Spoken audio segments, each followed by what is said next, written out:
Maintenant, est-ce que c'est la fin du télétravail? Ottawa envisagerait de ramener l'ensemble de ses fonctionnaires au bureau à temps plein d'ici 1 an. Un changement majeur qui fait déjà réagir. A dit d'ailleurs, l'idée soulève de nombreuses inquiétudes.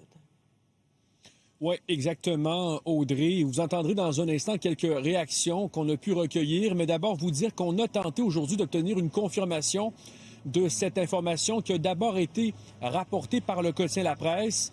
J'ai joint le secrétariat du Conseil du Trésor.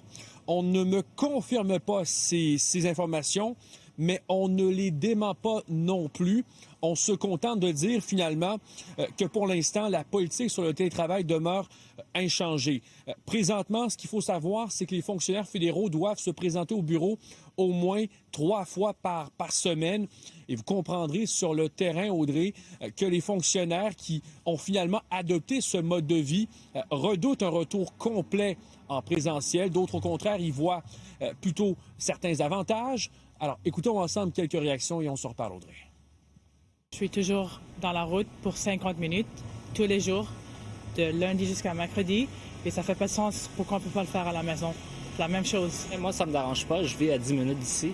Puis je viens le matin, fait que le trafic, ça m'affecte pas. Les gens comme moi qui travaillent avec leur équipe, c'est le fun. On peut jaser ensemble, on travaille ensemble. C'est plus facile que faire ça par Teams. I'm actually happy about it because I genuinely found that it works better. C'est sûr qu'il va y avoir des questionnements au niveau de la carrière. Les gens vont prendre la décision de peut-être changer d'emploi pour travailler au privé, travailler plus proche de la maison.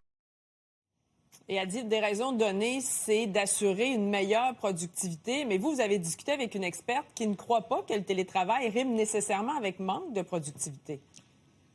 Oui, et selon elle, il faut regarder bien au-delà de la question de la productivité. Écoutons là-dessus Mme Tremblay. Bon, parfois, ils vont dire productivité, mais d'autres vont dire les gens peuvent être plus créatifs, plus innovateurs parce qu'il y a plus d'échanges, de remue-ménage. Et ça, je pense que c'est un peu vrai. Le fait d'être dans des réunions Zoom, la spontanéité n'est pas tout à fait la même. Et donc, il se peut qu'il y ait, disons, une moindre performance sur le plan créatif. Par contre, sur le plan productif, en tout cas, ça n'a pas été démontré, pas du tout. Et en plus, il faut dire que dans les secteurs publics, comme la fonction publique, rarement a-t-on des mesures très précises de la productivité comme telle. Et je vous rappelle, Audrey, que le gouvernement du Québec veut lui aussi ramener ses fonctionnaires au bureau à raison de 3 jours par semaine. C'est un dossier, évidemment, qu'on suit pour vous. Merci, Adi. Au revoir.